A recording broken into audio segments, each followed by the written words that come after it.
स्वामी विवेकानंद की कहानी सच्ची श्रद्धा। एक बार की बात है।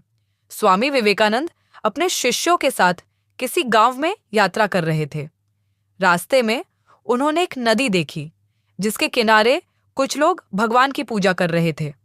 वे हाथ जोड़कर प्रार्थना कर रहे थे, लेकिन दूसरी ओर वे अपने दैनिक जीवन में दया और प्रेम से कोसों दूर थे।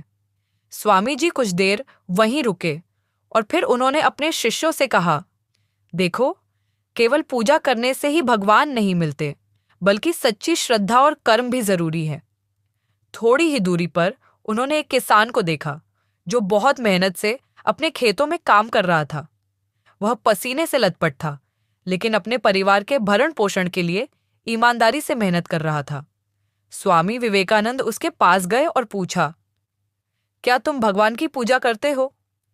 किसान ने उत्तर दिया, स्वामी जी, मेरे पास समय नहीं है।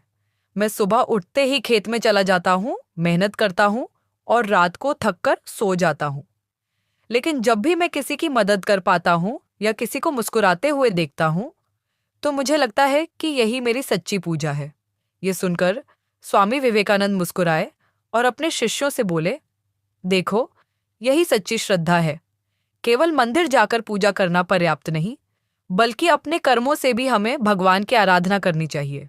सीख, मॉरल, सच्ची भक्ति केवल मंदिरों में घंटियां बजाने या प्रार्थना करने से नहीं होती, बल्कि अपने कर्मों और दूसरों की सेवा से होती है।